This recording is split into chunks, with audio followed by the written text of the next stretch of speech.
সারা দৌড়াবা, বাজারের মধ্যে কুত্তা দৌড়ায় সারাদিন, সকাল থেকে দৌড়ানো স্টার্ট করেছে, রাত্র 12টা পর্যন্ত দৌড়ায়। এই দৌড়ানোর পরে দেখি বাজারের কুত্তা বাজারে হইয়া রয়েছে। ও যদি সোজা ভাবে দৌড়াইতো, ওই গোপালগঞ্জ গিয়া আবার টঙ্গিপাড়া আসতে পারত। বাঁকা হইয়া দৌড়ানোর কারণে কুকুর জাগাতটা সারাদিন দৌড়াইয়াও জাগায়। বান্দা, তুমি যদি সোজা ভাবে দৌড়াও, 3টা গুণ নিয়ে যদি দৌড়াও, পিছনে আর ফিরতে হবে না, সামনে আগাইতেই থাকবা। আর যদি তুমি মন মতো দৌড়াও, সারাদিন রাস্তা ছাড়া যদি কেউ পারি হতে যায়, গ্রামের ভাষায় মুরব্বীরা কয়, আরে ভূতে পায়, হাঁটে হাঁটতে হাঁটতে হারাটা রাইট এইটা সকালবেলা দেখে জায়গায় হারাই যাচ্ছে।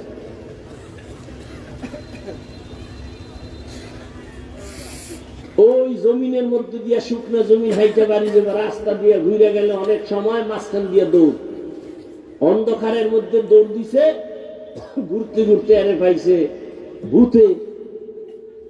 সারা রাত ঘুরে টুরে সকালবেলা দেখে জায়গায় হারাই গেছে, গান বাংলার খুঁজে পাই। তো 3টা গুণ নিয়ে যদি বান্দা চলো, তাহলে তুমি সামনেই আগাবা, পেছনে তাকাতে হবে না। প্রথম গুণের নাম আদব। বেয়াদব কিয়ামত পর্যন্ত দৌড়াবে, কোনদিন মঞ্জিল পাবে না, সিরাতে মুস্তাকিম পাবে না। 1 নাম্বার গুণের নাম আদব। মানে কি? বড় হুজুরের সামনে নামাজের সূরাতে বসা, লিকুল্লি শাইইন যিনাতুন ফিল ওয়ারা ওয়া যিনাতুল। এই সমস্যাটা কি হলো? কি সমস্যা? এই কাশিলে মারলো কেন? আকামটা ঘটাইলো কি? কোথায় গো?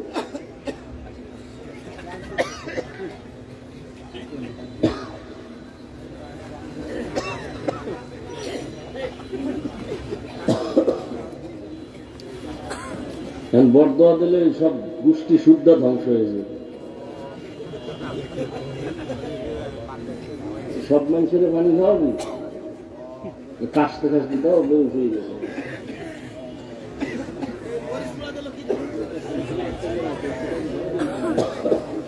কি একটা ফাইজলামি শুরু করছে। আল্লাহ হেদায়েত দান করেন।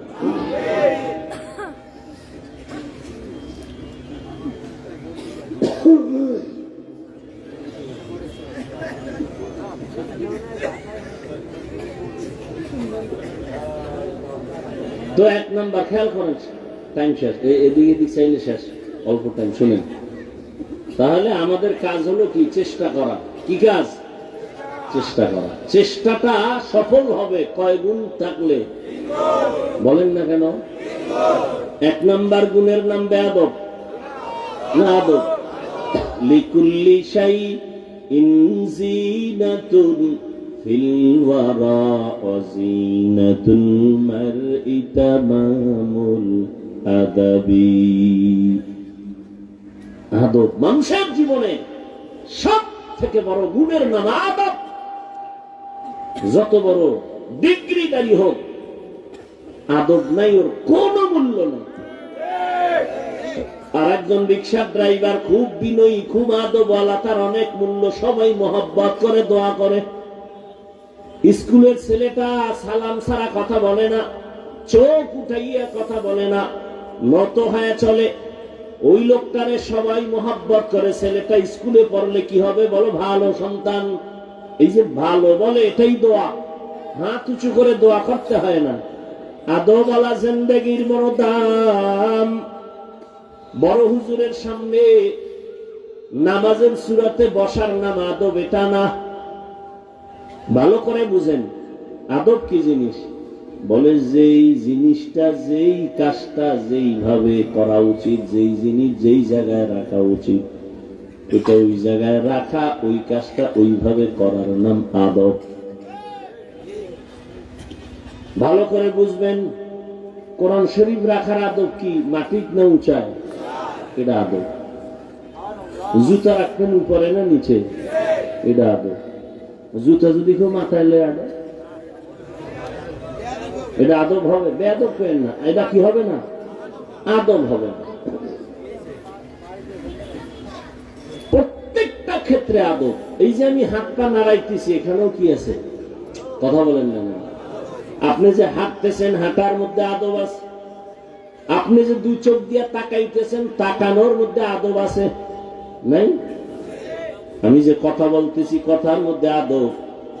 আমি যে ঘুমাবো, ঘুমানোর মধ্যে আদব। সহজ আর একটা জবাব হলো, আদবের অপর নাম হলো সুন্নতে নববী। সুন্নত অনুযায়ী চলার নাম আদব। যেমন এই যে এক বোতল পানি, পানির পিপাসা লাগছে আমারও আপনারও। এখন আপনি আদব অনুযায়ী যদি পান না করেন, আমি যদি আদব অনুযায়ী করি, বাম হাতে বোতলটা ধরে ডান হাত দিয়া টান দিয়া, ডান হাত দিয়া আমি পানিটা পান করব, এক টানে না 3 শ্বাসে। আর আপনি দেখো আদবের চিন্তা নেই, ফট করে বাম হাত দিয়ে এক টান দিছে, এক বোতল খালি, ফট করে বুকে আটকায়া, দর খাওয়ার টাইম নাই।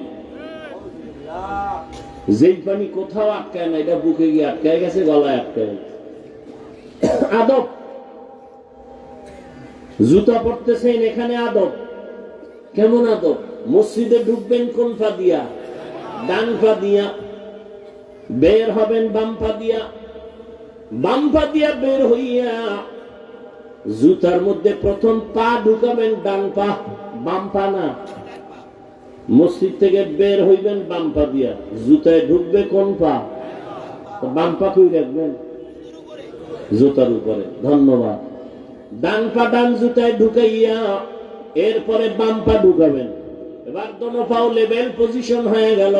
এবার আপনি যখন কদম দিবেন, তখন ডান পা দিয়ে কদম দিবেন। এটা আদব। প্রত্যেকটা ক্ষেত্রে আদব। কলম কোম্পানি কলম বানাইছে লেখার জন্য। কি জন্য ভাই? বাথরুমে। কলম দিয়ে কই লিখবেন? আর এক কোম্পানি লেখার জন্য খাতা বানাইছে, কাগজ বানাইছে না? কথা বলেন।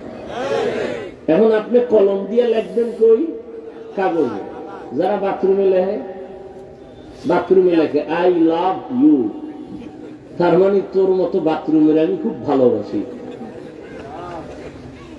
বাথরুম বাথরুমে আওয়াজ দিতে থাকে, ইউ লাভ মি,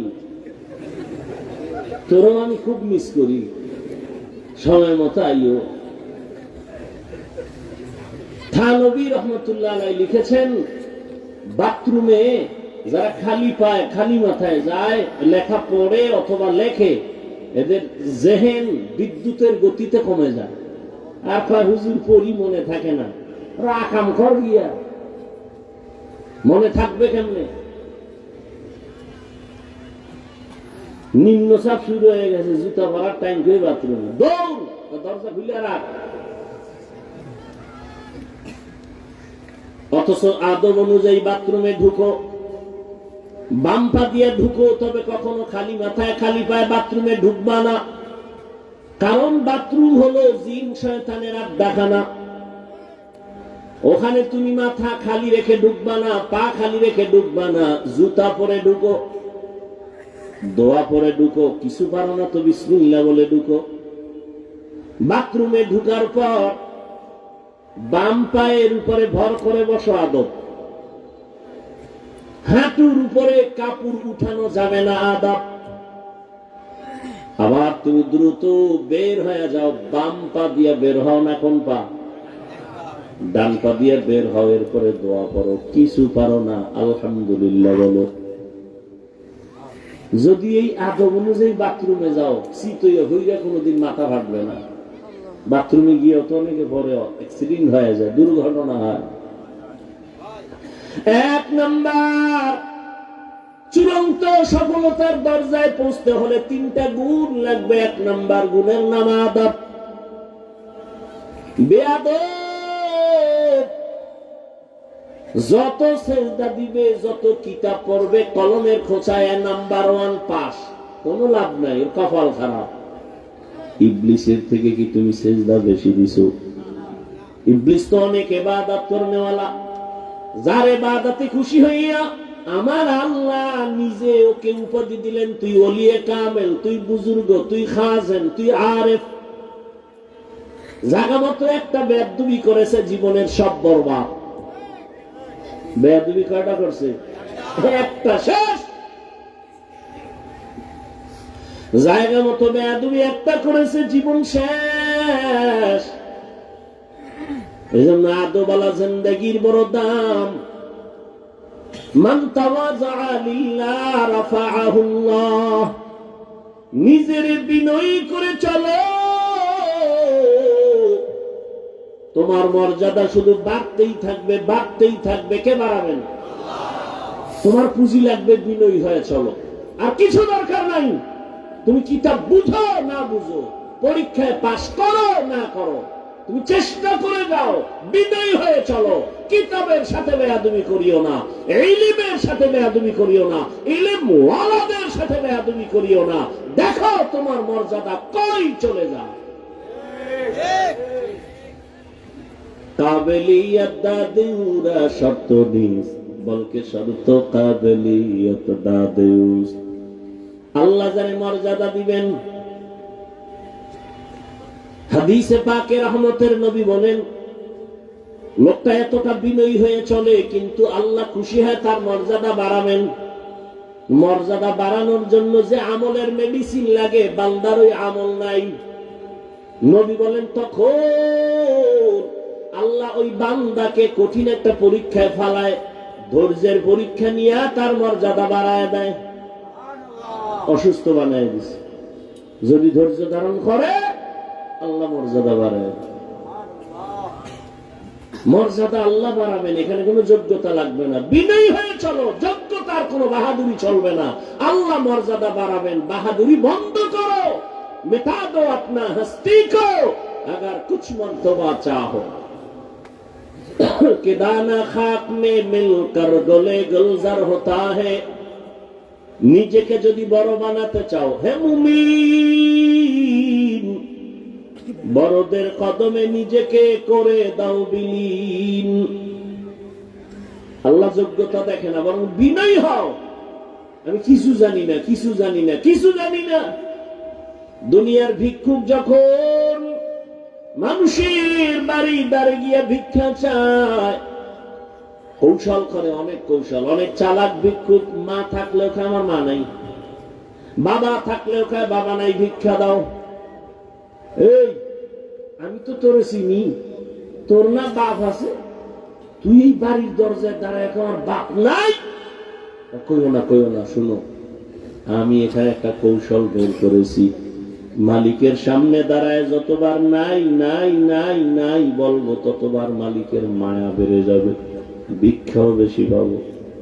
আল্লাহ কয়, বান্দা ভিক্ষুক যদি নাই নাই নাই নাই বলে যদি ভিক্ষা বেশি পায়, ও বান্দা তুই আমার দরজায় গিয়া যদি বলতে পারো, হে আল্লাহ আমার কিছুই নাই, মানুষ আমারে আলেম বলে, মুফতি বলে, মুহাদ্দিস বলে, কোটিপতি বলে, আমার কিছুই নাই, টাকা নাই, বাড়ি নাই, গাড়ি নাই, কিচ্ছু নাই, এক পর্যায়ে আমিও নাই। ও আল্লাহ তুমি আমারে মাফ করে দাও। আল্লাহর কাছে যদি নিজের অন্তর থেকে বলো আমার কোন যোগ্যতা নাই, আল্লাহ মর্যাদা বাড়াবেন, আল্লাহর মায়া জমে যাবে। নিজের ছোট মনে যদি করতে পারো, আল্লাহ মর্যাদা বাড়ায় দিবেন। আর যারা আমার অনেক কিছু আছে, আমার মতো বড় বক্তা কেউ নেই, বড় আলেম কেউ নেই, আল্লাহ বলেন যাও আছে তাও তোমার থেকে বিদায় হয়ে যাবে। এজন্য রহমতের নবী সব সময় দোয়া করতেন, اللهم اجعلني في عيني صغيرا وفي أعين الناس كبيرا। আদোবালা জিন্দেগির বড় দাম। পৃথিবীর এক বাদশার নাম, বড় বুজুর্গ, রাষ্ট্র চালায় আবার বুজুর্গ, সুলতান মাহমুদ গজনবী রহমতুল্লাহ আলাইহি। তার ইন্তিকাল হয়ে গেল। তার আপন কেউ স্বপ্ন যোগে সাক্ষাৎ। প্রশ্ন করা হলো, সুলতান আপনার কবরের কি হালাত? বলে, আল্লাহ আমাকে মাফ করে দিয়েছেন। ও সুলতান, আপনাকে আল্লাহ মাফ করলেন, এমন কি বড় আমল করেছেন? সুলতান মাহমুদ গজনবী বলেন, আমার বড় কোনো আমল নাই, একটা আদবের কারণে আল্লাহ আমাকে মাফ করে দিয়েছেন। কিসের কারণে? কি আদব? কয়, আমি একদিন সফর করতেছিলাম, চলতি পথে যাত্রা বিরতি করলাম, রাত্রি যাপনের জন্য এক গরিবালায় ঢুকলাম। আমার এই জীর্ণ শীর্ণ ঘরের এক পাশে আমাকে থাকার জন্য একটু জায়গা দিল। আমার যেই জায়গায় দিছে ঘুমানোর জন্য, আমি ওখানে শুইয়া হঠাৎ করে নজর করে দেখি আমার পায়ের কিনারায় একটা উঁচু জায়গায় জিন্দ কোরআন শরীফ রাখা। আমি শুয়ে শুয়ে চিন্তা করলাম, আমি এখানে আরামে ঘুমাবো, কোরআন শরীফ এখানে থাকবে, এটা কেমন হয়? আমি মনস্থ করলাম না, কোরআন শরীফটা অন্য রুমে আমি রেখে আসি। এই ভাইবা আমি উঠলাম, কোরআন হাতে নিয়ে যখন আমি 1 2 3 4 কদম দিয়া অন্য রুমে গিয়ে রাখবো, হঠাৎ করে আমার অন্তরে আবার বাড়ি মারলো। আরে কোরআন শরীফ দূরে সরাইয়া আমি কি করি, আমার আরামের ব্যবস্থা করতেছি। আসলে তো আল্লাহর কোরআন বড় দামি। আমি তো ময়লার মধ্যে ঘুমাইলে, বালুর মধ্যে ঘুমালেও তো হবে, আল্লাহর কোরআন কেন আমি ভিন্ন জায়গায় ময়লা জায়গায় রাখবো আর আমি আরামে ঘুমাবো না? আমি কোরআন শরীফ সুন্দর জায়গায় রেখে প্রয়োজনে আমি ময়লা জায়গায় ঘুমাবো। আমি উল্টা ব্যাক করে আইসা আবার ওই কোরআন ওই জায়গায় সুন্দরভাবে মুছে রাখলাম। এই যে কোরআনের উপরে মুহাব্বতের আদব দেখাই না, আমার আল্লাহ এর বরকতে আমাকে মাফ করে দিয়েছে। আদবওয়ালা জিন্দেগির বড় দাম। অহংকারী মানুষগুলোর এই জমিনে কোনো দাম নাই। বড় আদবওয়ালাদের মূল্য অনেক বেশি। এজন্য 1 নাম্বার, সিরাতাল মুস্তাকিমের পথে যদি আগাতে চাও, 1 নাম্বার গুণ আদব। বেয়াদব কোনদিন এই জায়গায় পৌঁছতে পারবে না। 2 নাম্বার গুণ হলো ধৈর্য। কি? ধৈর্য না থাকলে কেউ আগাতে পারবে না। এই যে আপনারা বসছেন, ধৈর্য না হলে সম্ভব? নামাজে দাঁড়াইছে, ধৈর্যর পরীক্ষা আসতেছে, রমাজান তারাবির সময় দেখা যাবে, ওরে ধৈর্য। মুসল্লিরা বলে, আমগো হাফেজ সাহেব তেলাওয়াত করে, না জানি বিদ্যুৎ ফেল। কে কত তাড়াতাড়ি তারাবি ভরাইতে পারে? ঘড়ির টাইম আমগো লাগছে 1.5 ঘন্টা, কেউ বলে আমগো 5 মিনিট কম, আমগো হাফেজ সাহেব চালু।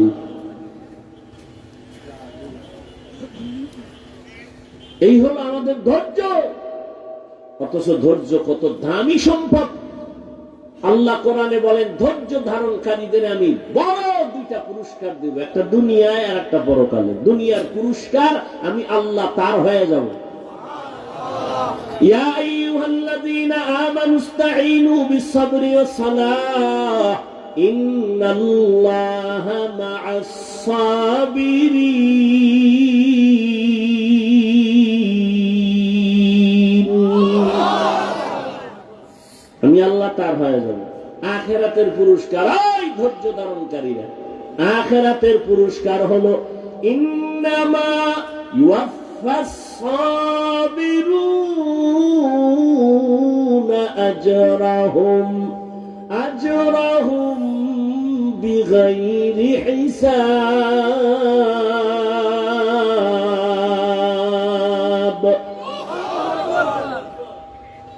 পরকালে বিনা হিসাবে জান্নাত। ধৈর্য বড় দামি এক সম্পদ। আল্লাহ বারবার ধৈর্যের বয়ান করেন, ইয়া আইয়ুহাল্লাযীনা আমানু ইসবিরু ওয়া সাবিরু ওয়া রাবিতু ওয়াত্তাকুল্লাহ রব্বানা আফরিগ আলাইনা সাবরান ওয়া সাব্বিত আকদামানা ওয়ানসুরনা আলাল কওমিল কাফিরিন। ধৈর্য বড় দামি সম্পদ। ইসমাঈল নবীর ধৈর্য ছুরির নিচে গিয়া পরিচয় দেয়, ও বাবা তাড়াতাড়ি আমারে জবাই করেন, আমাকে ধৈর্য ধারণকারীদের মধ্যে আপনি পাবেন। সাতাজিদুনি ইনশাআল্লাহ ইনশাআল্লাহু মিনাস সাবিরিন।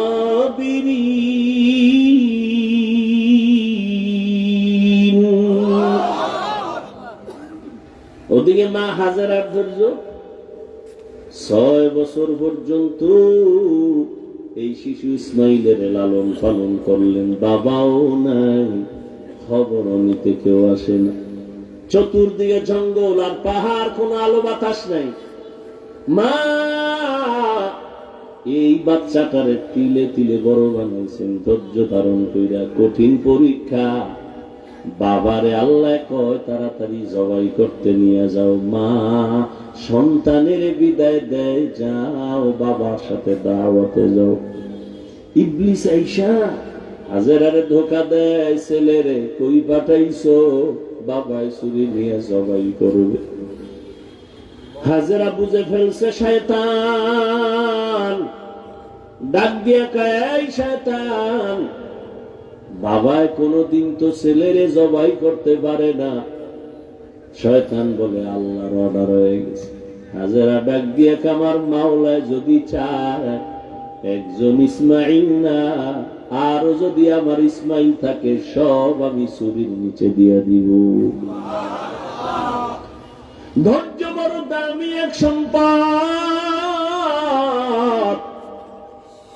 وَلَنَبْلُوَنَّكُمْ بِشَيْءٍ مِّنَ الْخَوْفِ وَالْجُوعِ وَنَقْصٍ مِّنَ الْأَمْوَالِ وَالْأَنفُسِ وَالثَّمَرَاتِ وَبَشِّرِ الصَّابِرِينَ وَالْعَصْرِ إِنَّ الْإِنسَانَ لَفِي خُسْرٍ إِلَّا الَّذِينَ آمَنُوا وَعَمِلُوا الصَّالِحَاتِ। সব মানুষ জাহান্নামে যাবে, 4 গুণওয়ালারা জান্নাতে যাবে। ইল্লাল্লাযীনা আমানু ওয়া আমিলুস সালিহাত ওয়া তাওয়াসাউ বিল হক ওয়া তাওয়াসাউ বিস সাবর। এই ধৈর্য আবার 3 প্রকার। ইবাদতের বেলায় ধৈর্য, গুনাহের বেলায় ধৈর্য, মুসিবতের বেলায় ধৈর্য। আল্লাহ আমাদের আদওয়ালা জিন্দেগি দান করেন, আমিনও কয় না।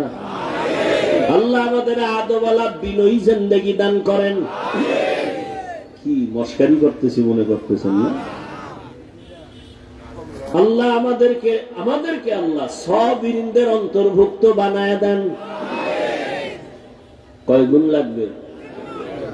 শেষ কান্নাওয়ালা তওবা। চোরের মতো তওবা না। চোরের যখন ফিডা দেয় চুরি করবি নি, জীবনেও না। অন্তরে কয় সুযোগ পাইলে তোর পকেটও ছাড়ুম না। এই তওবায় হবে না। ইয়া আইয়ুহাল্লাযীনা আমানু তুবু ইলাল্লাহি তাওবাতান নাসুহা। নিরঙ্কুশ তওবা, গলায় ছুরি লাগবে। আমি আল্লাহর মহব্বতে এমন তওবা করলাম, আমি মরে যাব, কোনদিন দাড়ির মধ্যে অস্ত্র লাগাবো না। কান্নাওয়ালা তওবা। তওবা তো করি, চোখে পানি আসে না।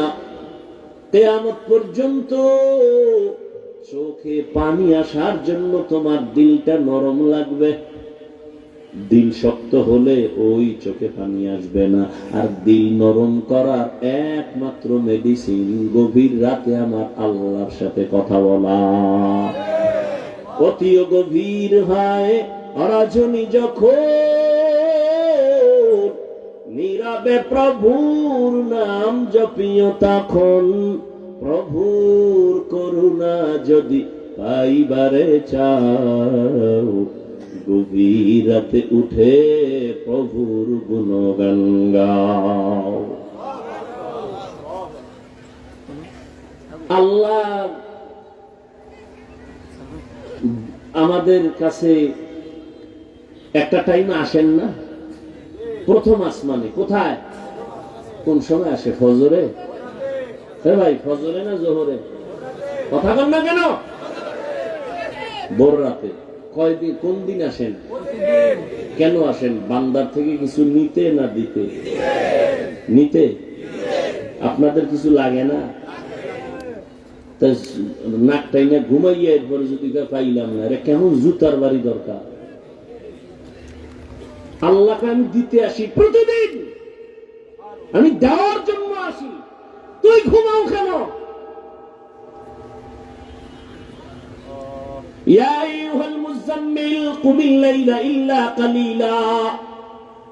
ও রহমতের নবী, কম্বলওয়ালা, রাতের কিছু অংশ দাঁড়াইয়া আমি আল্লাহর সান্নিধ্যে সময় ব্যয় করেন। আমি আল্লাহ প্রথম আসমানে আসি বান্দাকে দেওয়ার জন্য, নেওয়ার জন্য আসি না। আলামি মুস্তাগফিরিন ফাগফির আলা। কে গুনাহ করেছো ক্ষমা চাও, আমি ক্ষমা করে দিব। রিজিক লাগবে বলো, কি সমস্যা আমার কাছে বলো। এমন একটা রাত নাই যে আমার আল্লাহ বান্দাকে দিতে আসেন না। আল্লাহ দেওয়ার জন্য আসেন। ওই টাইমে তুমি একটু আল্লাহকে যদি ডাক দেও, জীবনের সব দাবি আল্লাহ পূরণ করে দিবেন। আল্লাহ আমাদেরকে কান্নাওয়ালা তওবা দান করেন। আরে কান্নাওয়ালা তওবার জন্য চাইলেই তাহাজ্জুদে আপনি উঠতে পারবেন না। যাদের অভ্যাস আছে তাদের সাথে একটু সম্পর্ক তৈরি করবেন, দেখবেন আপনার মধ্যে স্পৃহা জেগে যাবে, উঠে যাবে যেন আমি উঠি, আমার উঠা দরকার। সৎসঙ্গে স্বর্গবাস। এই জন্য আল্লাহর প্রিয় বান্দা যারা ভোর রাতে উঠে আল্লাহকে ডাকেন, এদের সাথে সম্পর্ক রাখেন, দেখবেন আপনার অন্তরের মধ্যে অবস্থা হয়ে যাবে। ওযু করে ঘুমাবেন, দরুদ পড়ে ঘুমাবেন, আল্লাহকে বলবেন আল্লাহ ভোর রাতে উঠার মতো একটু তৌফিক দান করো। দেখবেন একদিন না একদিন আল্লাহ রাস্তা খুলে দিবেন। আল্লাহ যেইভাবে চেষ্টা করে আল্লাহর পথে আগাইলে আমরা আল্লাহকে পাবো, ওইভাবে পরিপূর্ণ চেষ্টা করার তৌফিক আমাদের দান করে। আল্লাহ কবুল করেন, বলেন আমিন। বিশাল আয়োজন, আল্লাহ এই আয়োজনকে হেদায়েতের জরিয়া বানায়। ইমাম পরিষদ এই সুন্দর এক আয়োজন করেছেন উম্মতের খেদমতের জন্য। এজন্যই তো আমি বলি বাংলাদেশে, এই বাংলাদেশের জাতি, এ জমিনে তুমি যার পিছনে ঘুরে ঘুরে দাড়ি কামাও, নামাজ ছাড়ো, এটা সব চান্দাবাজার, ধান্দাবাজ। জমিনে তোমার একমাত্র নিরেট বন্ধু, নিঃস্বার্থ বন্ধু উলামায়ে কেরাম, আর কেউ নেই। সব চান্দাবাজার, ধান্দাবাজ। এই চান্দাবাজার, ধান্দাবাজারা ধ্বংস করে দিল এই জমিনকে। আর যা ঠিক আছে শুধু উলামায়ে কেরামের কারণে। কিন্তু জাতি এত নিমক হারাম